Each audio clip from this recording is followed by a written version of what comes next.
Bharatpur police का बड़ा खुलासा। राजस्थान के भरतपुर रेंज की पुलिस ने एक बड़े साइबर ठगी रैकेट का भंडाफोड़ करते हुए ऑनलाइन गेम के माध्यम से 400 करोड़ रुपए से अधिक की ठगी करने वाली गैंग के 2 सक्रिय सदस्यों को गिरफ्तार किया है। भरतपुर रेंज के पुलिस महानिरीक्षक राहुल प्रकाश ने जानकारी देते हुए बताया कि यह कार्रवाई धौलपुर जिले में दर्ज एक साइबर फ्रॉड केस की जांच के दौरान की गई है। इससे पहले इसी मामले में 4 गिरफ्तारियां हो चुकी थीं और अब 2 और महत्वपूर्ण आरोपियों को पकड़ा गया है। गिरफ्तार किए गए आरोपियों के नाम हैं अनूप श्रीवास्तव, जो उत्तर प्रदेश के गोरखपुर जिले का रहने वाला है, और रोहित शर्मा, जो नई दिल्ली के सागरपुर इलाके का निवासी है। ये दोनों इस साइबर गैंग की बेहद अहम कड़ी हैं और फर्जी कंपनियां बनवाने का पूरा काम इन्हीं के जिम्मे था। इन्होंने फील्ड एजेंट्स के माध्यम से ग्रामीण और अशिक्षित लोगों को अपने जाल में फंसाया। उनके दस्तावेज लेकर उनके नाम से कंपनियां रजिस्टर करवाईं और बदले में उन्हें हर महीने 20 से 25 हजार रुपये का लालच दिया गया। इसके बाद इन कंपनियों की डिटेल्स लेकर आरोपी एक जगह ऑफिस किराए पर लेते और उस नाम से फर्जी ऐप बनाकर पैसे की लेन देन की प्रक्रिया को अंजाम देते। दोनों आरोपियों ने कंप्यूटर हार्डवेयर और सॉफ्टवेयर की तकनीकी ट्रेनिंग ली हुई है। हालांकि अभी तक इनके खिलाफ कोई पुराना आपराधिक रिकॉर्ड सामने नहीं आया है, लेकिन पुलिस को सैकड़ों शिकायतें प्राप्त हो चुकी हैं।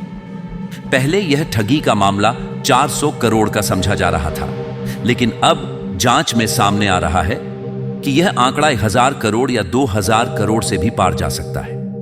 इस पूरे मामले की शुरुआत 6 मार्च 2025 को हुई, जब धौलपुर साइबर थाने में हरि सिंह नामक व्यक्ति ने फिनो पेमेंट बैंक खाते के खिलाफ शिकायत दर्ज करवाई। जांच शुरू हुई तो सामने आया कि इस एक खाते के खिलाफ ही 3000 से अधिक शिकायतें पहले से मौजूद थीं, जो अब बढ़कर 4000 हो चुकी हैं। इस पूरी साइबर ठगी के पीछे एक संगठित गिरोह काम कर रहा था, जिसका संचालन शशिकांत और रोहित दुबे नामक व्यक्ति कर रहे थे। इन्होंने बेंगलुरु में abundance payment solution private limited नामक कंपनी रजिस्टर करवाई, जिसके जरिए यह धोखाधड़ी की जा रही थी। अनूप श्रीवास्तव इस कंपनी में ऑन बोर्डिंग का काम करता था, जबकि रोहित शर्मा तकनीकी संचालन देखता था। ये आरोपी सीधे कंपनी से संपर्क नहीं रखते थे, बल्कि रेसलर नेटवर्क के माध्यम से फर्जी मर्चेंट अकाउंट्स बनवाकर ठगी को अंजाम देते थे। लोगों को ऑनलाइन गेम और निवेश के नाम पर झांसा दिया जाता और जब तक वे समझ पाते, उनका पैसा ठगों की जेब में जा चुका होता। यह मामला न केवल साइबर अपराध की गहराई को दर्शाता है, बल्कि यह भी चेतावनी देता है कि आज की डिजिटल दुनिया में सतर्कता कितनी जरूरी है। भरतपुर पुलिस की सक्रियता से इस बड़े नेटवर्क की परतें अब खुल रही हैं और उम्मीद है कि जल्द ही इस गिरोह का पूरा जाल उजागर होगा। आइए जानते हैं इस बारे में भरतपुर रेंज के पुलिस महानिरीक्षक राहुल प्रकाश का क्या कहना है। सुनते हैं उन्हीं की जुबानी। इन दोनों को हमने गिरफ्तार किया। दोनों ही बड़ी ही महत्वपूर्ण कड़ी है इस पूरे जो साइबर फ्रॉड का जाल है उसके अंतर्गत।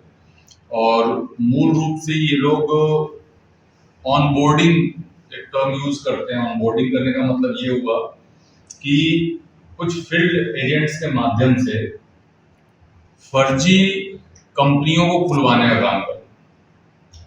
कंपनी में कौन कौन से डॉक्यूमेंट्स चाहिए, उन सारे डॉक्यूमेंट्स को प्राप्त करके जो फील्ड एजेंट है वो एक कंपनी खुलवाता है, जिसमें कि डायरेक्टर्स, जैसा कि आपने देखा, उस तरह के होते हैं। बहुत सारे तो अनपढ़ हैं, ग्रामीण परिवेश के हैं, मजदूर हैं, और जिनको प्रति माह 25,000, 30,000, 27,000 रुपए दिए जाते हैं उनको कंपनी खुलवा के उसमें डायरेक्टर बनने के लिए।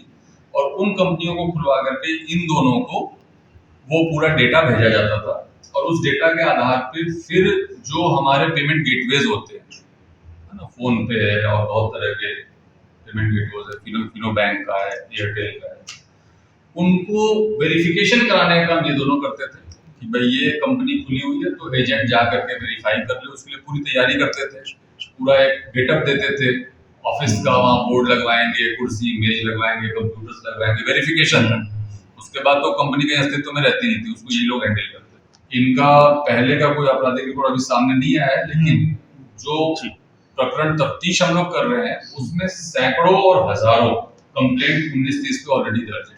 ये पहली बार जब मैंने बताया था 400 करोड़ के आसपास हमने आपको बताया था, बट जो स्थिति है उसमें कम से कम 1000-2000 करोड़ से नीचे का ये प्रकरण नहीं है, बल्कि उससे भी ऊपर ही जाएगा अभी तक का जो हमारा अनुसंधान से अभी जो सर लीड कैसे मिली, हम लोग इन तक पहुंचे लीड तो कैसे? एफआईआर से मिली थी कंप्लेंट, जो हमारा 1930 कंप्लेंट का सिस्टम है, जी जो कि गृह मंत्रालय भारत सरकार की तरफ से जारी किया गया, पूरे भारत में इकलौता नंबर है 1930। जब भी कोई साइबर फ्रॉड आए तो मैं अपील करना चाहूंगा कि सबसे पहले 1930 पे प्रत्येक व्यक्ति को कंप्लेन करना चाहिए, क्योंकि उसका फायदा ये होता है कि एक बार जो उसकी राशि है वो अकाउंट में अगर पड़ी हुई है, नहीं निकली, तो फ्रीज हो जाती है। उसके बाद आप पुलिस में प्रकरण दर्ज करा के उसका अनुसंधान